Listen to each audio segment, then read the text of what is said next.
श्री स्वामी समर्थ.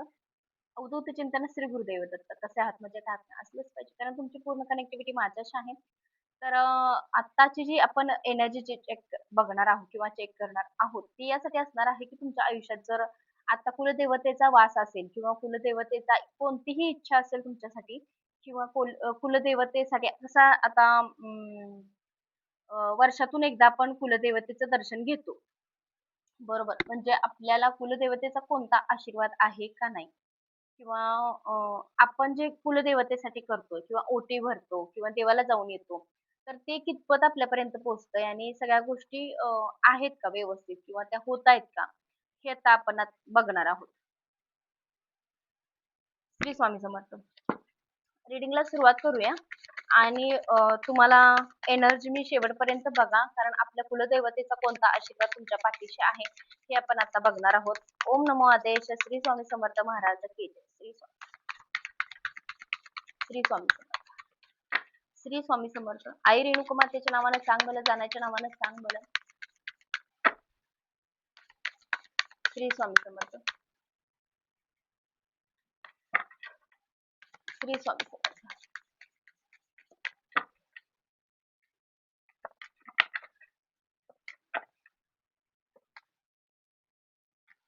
परमेश्वराचा कोणता मेसेज तुमच्यासाठी असणार आहे किंवा कोणत्या गोष्टी तुमच्यासोबत घडताना दिसत आहेत हे आता आपण बघत आहोत. तर प्रथम तर मी तुम्हाला सांगते की इथे इथे ace of cup sorry ace of wands, ten of cups, the hierophant,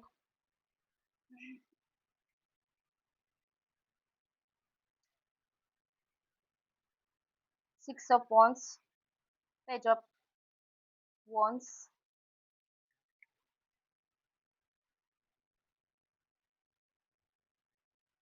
the hermit, eight of wands. Weekly decision खूप काही आहे तुमच्यामध्ये जे तुम्ही परमेश्वराशी बरोबर निगडीत आहे आणि ते तुमचं व्यवस्थित क्लिअरिटी झालेली आहे. तर आता अजून पुढे काय आहे यामध्ये आणि 3 कार्ड्स घेऊया आता आपण. श्री स्वामी समर्थ. अवधूत चिंतन Shri Gurudev Datta. Shri Swami Samarth. Okay. 3 of Vance. परत एकदा तेच कार्ड आलेलं आहे. ऍक्शन पण आहे. बऱ्यापैकी सगळे राशी इथं इन्व्हॉल्व आहेत. बऱ्यापैकी म्हणजे सगळ्याच राशी इथं आहेत आणि सगळ्यांसाठी ही रीडिंग आहे. सगळ्या राशींसाठी आहे. आता तर मी प्रथम तर सांगते तुम्हाला की कुलदेवतेचा म्हणजेच देवतेचं कार्ड तर आलेलं आहे. कुलदेवतेचं ज्या देवतेला आपण जातो त्या देवतेचं कार्ड तर आलेलं आहे. घोड्यावरचं देवस्थान जर तुमचं असेल तर त्याचं सुद्धा कार्ड इथं आलेलं आहे. पण मी काही गोष्टीचा प्रॉब्लेम तुम्हाला सांगते जे की देवाच्या कुलदेवतेच्या सानिध्यात कमी असल्यामुळे तुम्हाला त्रास होत असेल. तर आपण ही एनर्जी पहिला आपण बघूया. ख्रिश्चनचं पण आलेलं आहे. असं काही नाहीये की कुलदैवत म्हणजे आपलं ख्रिश्चन धर्माचं सुद्धा इथे दिसत आहे. तुम्हाला दिसत असेल मुस्लिम धर्म, ख्रिश्चन धर्म त्या गोष्टी सुद्धा इथे इन्व्हॉल्व आहेत. तुम्ही त्यासाठी सुद्धा रीडिंग बघू शकता. असं नाहीये की एकाच गोष्टीसाठी किंवा नाही का. तर प्रत्येक देवतेचा मेसेज इथं आलेला आहे. ख्रिश्चन धर्म आहे, मुस्लिम धर्म आहे. जे की तुम्ही नमाज पढता त्यातून सुद्धा तुम्हाला इथं दिसतंय त्या त्या गोष्टी इथं दिसत आहेत की तुम्ही त्या गोष्टी सुद्धा नमस्कार किंवा नमाज पढता किंवा ज्यांचा ख्रिश्चन धर्म आहे ते सुद्धा आपल्या परमेश्वराला बोलवतात किंवा त्यांच्यासमोर बसून ते बोलतात देवासमोर देवाशी. हे पण इथं दिसत आहे. तर प्रथम तर आता पहिल्याच तर मी सांगते की तुम्हाला ग्रोथ ज्या आयुष्यात आहे ती कुठेतरी तुमच्या आयुष्यामध्ये कमी दिसत आहे. कमी दिसत आहे म्हणण्यापेक्षा की नाही पाण्याचं तुमच्या शेत असेल, शेताचं पण दिसतंय इथं शेतामध्ये जर पाण्याची टंचाई असेल तर त्यासाठी सुद्धा तुम्हाला प्रयत्न करताय. विहीर खोदलेली आहे. बोरवेल मारलेली आहे पण त्याला पाणी लागलेलं नाहीये. अशा पण काही गोष्टी आहेत ज्या तुमच्या सोबत घडलेल्या आहेत आणि खूप जण असं आहे की आता ॲडजस्ट करायचं म्हणून नदीचं पाणी किंवा ओढ्याचं पाणी असं ॲडजस्ट करून आपल्या शेताचे किंवा आपल्या खर्चासाठी पाणी वापरत आहेत. हे पण इथं क्लिअर दिसत आहे. त्या गोष्टी तुमच्या आयुष्यात आता सहजासहजी घडताना दिसत आहेत. आणि दुसरं असं आहे की कुलदेवतेचं बंधन आहे तुमच्यासाठी. जर बंधन असेल, बंधन तर आहेच कारण खूप जणांना बंधन इथं दिसत आहे. 5 वर्ष झालं, 3 वर्ष झालं, 2 वर्ष झालं बंधन तुमच्या आयुष्यामध्ये आहे. कुलदेवतेचं बंधन आहे. 2 व्यक्ती असतील, 3 व्यक्ती असतील त्यांनी हे कुलदेवतेचं बंधन तुमच्यावरती केलेलं आहे. आणि फॅमिलीमध्ये एकता नसणे, तुम्हाला वैयक्तिक त्रास होणे, तुम्हाला फॅमिलीमधून इश्यू निर्माण होणे. एक व्यक्ती आहे तुमच्या आयुष्यामध्ये जो खूप त्रास देतोय तुम्हाला. तुमच्या आयुष्यात सकारात्मक गोष्टी घडवून देत नाही किंवा त्या घडत नाहीयेत. त्या व्यक्ती कायम कोणत्याही गोष्टीत चांगल्या गोष्टी म्हणजे होतेली गोष्ट बिघडते तुमची. थोडक्यात आता थोडंसं राहिलंय आणि होणार आहे ते काम आणि तोपर्यंतच ती व्यक्ती काहीतरी निगेटिव्ह गोष्टी करते. अशी पण एक व्यक्ती तुमच्या आयुष्यात आहे, जे की प्रत्येक गोष्ट तुमच्या आडकाठी आणण्याचा प्रयत्न करते. तुमचं कोणतंच काम पूर्णपणे होऊन देत नाहीये. कोणतंच काम तुमचं पूर्णपणे होऊन देत नाहीये.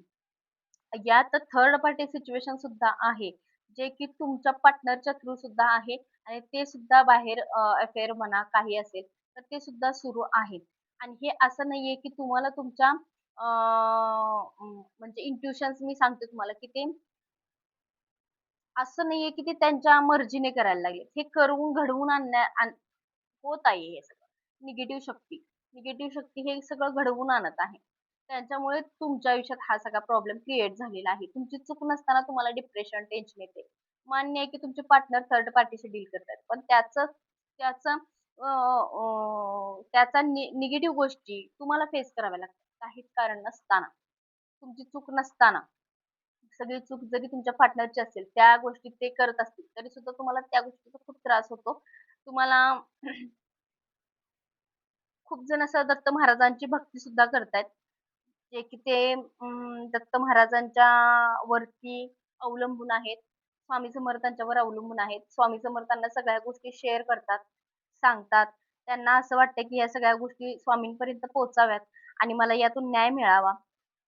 खूप जणांना वाटतंय तसं. आणि नवस पण केलेला आहे खूप जणांनी आपल्या कुलदेवतेला. कुलदेवतेला नवस केलेला आहे. गणपती बाप्पांना सुद्धा मानणारे खूप लोकं आहेत, जे आज आपल्या चॅनेलवरती आहेत. आणि जे की तुम्हाला मी सांगते, थर्ड पार्टी सिच्युएशन तुमच्यामध्ये इन्व्हॉल्व आहे आणि गणपती बाप्पांची भक्ती सुद्धा तुम्ही करत असाल, तर ती सुद्धा तुम्ही आवर्जून करता आणि मनापासून करता. आणि आयुष्यामध्ये टेन्शन, डिप्रेशन किंवा तुम्हाला मतभेद होत असतील, तुमच्यामध्ये पैशाची अडचण येत असेल, होता होईल तेवढं तुम्हाला या निगेटिव्ह शक्तीतून बाहेर पडायचं असेल, तर ते होत नाहीये. तुम्ही एकटे पडलेले आहात. खूप सारा विश्वास आहे, तो विश्वासघात झालेला तुमच्याबद्दल दिसत आहे. एकटे राहणं तुम्हाला जास्त पसंत आहे. जास्तीत जास्त जेवढे तुम्ही एकटे राहाल किंवा कसं स्वतःचा विचार आणि तुम्ही आणि देव हे तुम्हाला जास्त आवडायला लागलेलं आहे. आणि त्यातूनच तुम्हाला असं वाटतंय, की हेच मला योग्य आहे. मला दुसरं-तिसरं काही नको आता. बस झालं आता मला माझ्या सिच्युएशनमध्ये एकटं राहायचं आहे. अशा पण काही गोष्टी होतायत. आणि महत्त्वाचं म्हणजे दुसरं असं आहे, की तुम्हाला कोणाच्या अ, म्हणजेच की दुःख शेअर करायला आवडत नाही. कारण तुमचं समजून घेणारं कोणीच नाही. तुमचं समजून घेणारे दुःख जे आहे ते कोणीच नाहीये. त्यामुळे तुम्हाला असं वाटतंय की बस आता. आता मला कोणाला सांगायचं नाहीये. भले मी एकटा राहू दे. पण मला माझं दुःख माझं मला, की मी एकटाच बरा आहे किंवा बरी आहे. मला आता कोणाशी काही सांगायचं नाहीये. कोणाला काही डील करायचं नाहीये. कोणाला कोणत्याच गोष्टी तिथं शेअर मी करू शकत नाहीये. अशा पण काही गोष्टी आहेत ज्या तुमच्या आयुष्यात आता घडायला सुरुवात झालेली आहे. आणि हे करून सुद्धा तुम्हाला असं वाटतं की हे दुःख कधी संपणार? स्वतःला इतका त्रास करून घेता तुम्ही रात्रीचं झोप न लागणे, स्वतःला मानसिक त्रास करून घेणे, स्वतः रडत बसणे, स्वतःच्या आयुष्याला, स्वतःच्या जन्माला किंवा स्वतःच्या करिअरला स्वतःला दोष देत बसणे. या माझा जन्म असा का झाला? आणि का मला एवढं टेन्शन आलं? का मला एवढा त्रास झाला? अशा सुद्धा गोष्टीचा तुम्ही खूप मनापासून विचार करता. पण तुम्हाला हा विचार इतका करायचा नाहीये, जे की तुमच्या आयुष्यात प्रॉब्लेम क्रिएट होईल किंवा तुम्हाला त्रास होईल. तुम्हाला खूप टेन्शन येतं आणि खूप जणांच्या पत्रिकेत सुद्धा दोष दिसतो आहे. तुम्ही तुम्ही पत्रिकेत सुद्धा एकदा चेक करून घ्या. जे की तुम्हाला सोपं पडेल थोडंफार, की काही दोष असेल तर त्याचं निवारण होईल आणि त्यावरती काहीतरी मार्ग निघेल. आणि कुलदेवतेला जी सेवा तुम्ही वर्षातून एकदा करता असाल किंवा 2 महिन्यातून करत असाल किंवा 6 महिन्यातून खूप जण कसं आहे, दर अमावास्येला सुद्धा आपल्या देवतेला जात असतात. ज्यांना ज्यांना जवळ पडतं किंवा जवळ पडो किंवा नाही, आपलं दुःखाचं डोंगर खूप मोठा असेल, तर आपल्या मनाने देव आठवतोच आणि आपण देवापर्यंत जातोच. तसंच तुमचं झालेलं आहे, की तुम्ही साक्षात परमेश्वराच्या कंटिन्यू जवळ राहण्याचा प्रयत्न करताय. जे की तुमचं दुःख लवकरात लवकर संपावं आणि देवाचं एक चांगली एनर्जी तुमच्यापर्यंत पोहोचावी, हेच तुम्हाला वाटतं. आणि तसंच इथं पण दिसतं आहे, की तुमच्या आयुष्यात एक सकारात्मक गोष्टी घडतील. देवाची जी ओटी भरत आहात, देवाला जे नवस करत आहात, देवाच्या सगळ्या गोष्टी ज्या असतील, त्या सर्व काही देवापर्यंत पोहोचत आहेत. आणि महत्त्वाचं मी मगाशी तुम्हाला सांगितलं, की तुमचे देव बंधनात आहेत. खूप जणांचे देव बंधनात आहेत, जे की तुमच्या आयुष्यात प्रॉब्लेम क्रिएट करत आहेत. पण प्रॉब्लेम क्रिएट का आणि कशासाठी आणि कोणता प्रॉब्लेम आता आहे, हे कार्ड आपण शफल करणार आहोत. आणि ह्यावरती आपण बघणार आहोत, की काय नेमका प्रॉब्लेम आहे. की देवबंधनात का केलेले आहेत, कुणी केलेले आहेत आणि कशासाठी केलेले आहेत. श्री स्वामी समर्थ. अवधूत चिंतन श्री गुरुदेव. श्री स्वामी समर्थ. देवबंधन करण्याचे कारण काय आणि कोण असू शकते. ओम नमो आदेश श्री स्वामी समर्थ. श्री स्वामी समर्थ. श्री स्वामी समर्थ. श्री स्वामी समर्थ. श्री स्वामी समर्थ. ओम नमो आदेश श्री स्वामी समर्थ. ओके.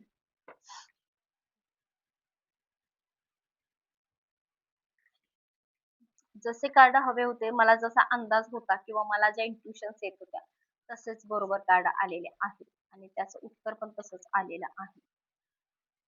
पास्टमध्ये तुमच्याकडे पैसा अबंडन्स भरपूर होतं. मग तुमचं असू दे किंवा तुमच्या घरच्यांचा किंवा तुमच्या पिढीच्या अगोदरच्या पिढीचा असू दे. पण हे होतं. तुमच्याकडे बॅलन्स खूप होता. तुम्ही एक चांगल्या क्रेडिटचे होता. तुम्ही एक चांगल्या स्टेटसचे होता, जे की तुमच्या आयुष्यात कशाचीच कमी नव्हती.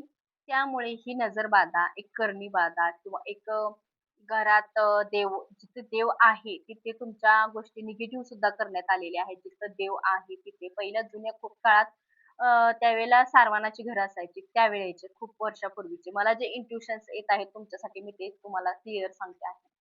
कारण ह्या कार्डावरती खूप काही आहे. हे कार्ड फक्त कार्ड नाहीये. यामागे दडलेल्या खूप काही गोष्टी आहेत. त्या मी तुम्हाला सांगते. पूर्वीच्या काळात जेव्हा अशी साधी घरं असायची, त्या काळामध्ये तुमच्या देवघरामध्ये, देवघराच्या खाली एखादी वस्तू अशी ठेवली, की तुमचं देवाचं सगळं बंधन व्हावं.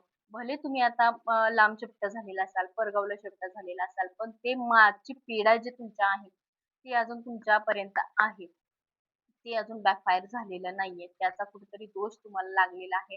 त्याच्या कुठेतरी निगेटिव्ह गोष्टी तुम्हाला लागलेल्या आहेत. आणि असं नाहीये, की ते पैसा किंवा धन-दौलत आहे, पण तुम्हाला खाता येत नाहीये किंवा ते मिळत नाहीये किंवा तुम्ही त्या अडचणीत फेस करताय सारख्या. अशा राहून एक एकामागून एक अशा अडचणी तुमच्या मागे सुरू आहेत आणि त्या सगळ्या गोष्टी तुम्ही आत्ता सुद्धा फेस करता आहात आणि कोणतंच ड्रीम तुमचं कंप्लीट होत नाहीये.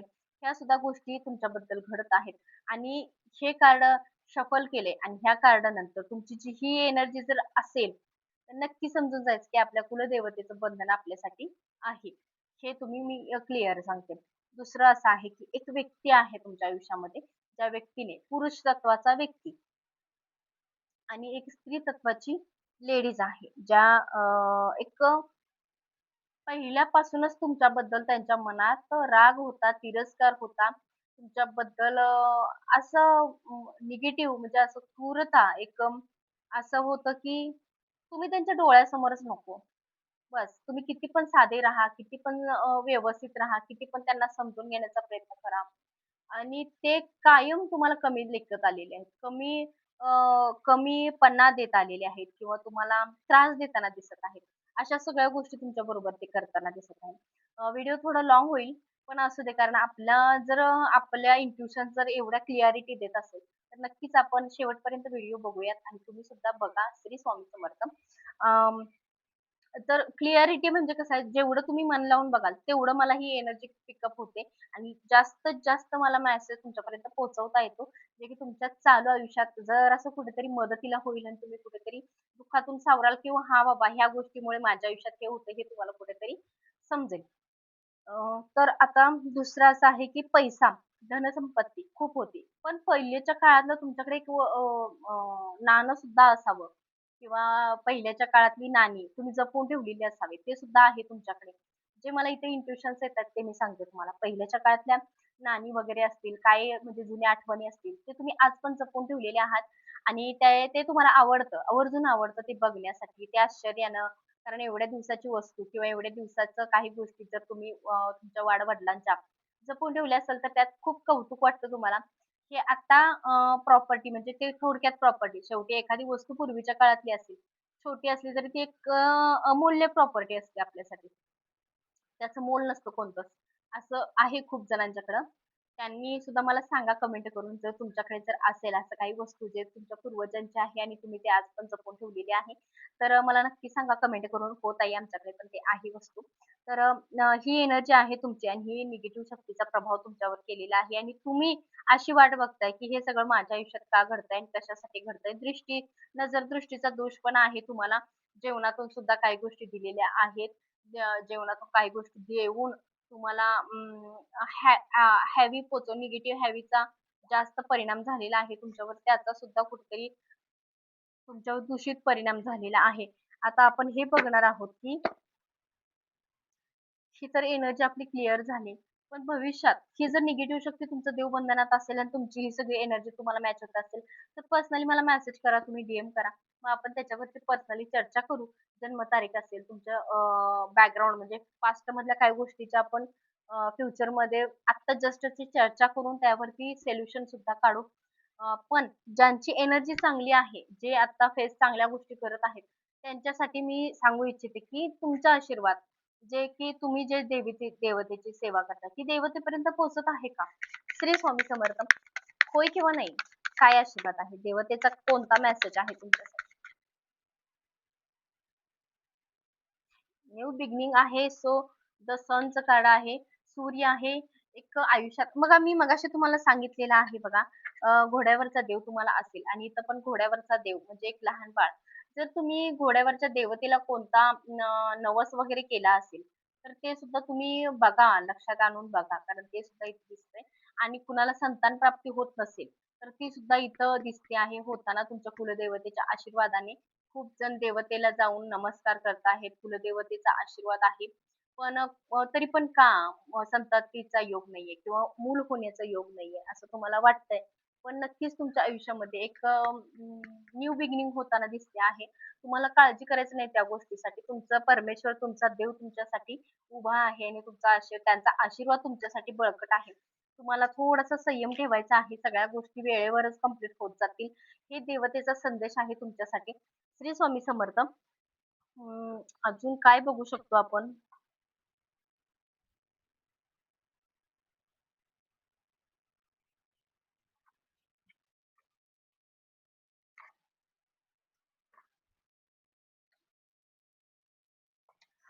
आयुष्यात तुमच्या जर नकारात्मक ऊर्जा असेल आणि ती बदलायची असेल, तर ती किती दिवसात बदलेल?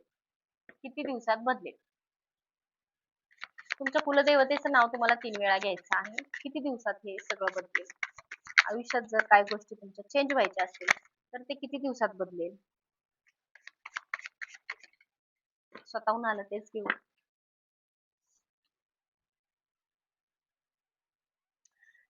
जेवढं लवकर होता होईल तेवढं लवकरच तुमच्यामध्ये बदल होताना दिसत आहे. As soon as possible. लवकर होता होईल तेवढं तुमच्या आयुष्यात चेंज होताना दिसत आहे. तुमचं जे कार्मिक असेल, देवतेचा जे निगेटिव्ह शक्ती असेल, ते लवकरात लवकर तुमच्या जर तुम्हाला वाटत असेल ना, की मला हे सगळ्या एनर्जीज मॅच होतात, तर तुम्ही नक्की मला पर्सनली मेसेज करा. खूप तर तुम्हाला स्वामी सेवा करायची आहे.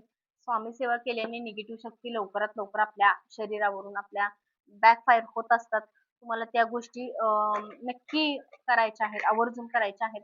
बघा तुम्ही ट्राय करा आणि मला तुम्ही सांगा की ताई हो आम्हाला एनर्जी ही मॅच झालेली आहे आणि 100% तुम्ही जे सांगितलं ते खरं आहे.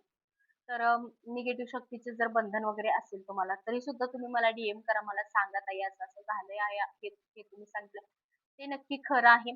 तर श्री स्वामी समर्थ अवधूत चिंतन श्री गुरुदेव दत्त श्री स्वामी समर्थ.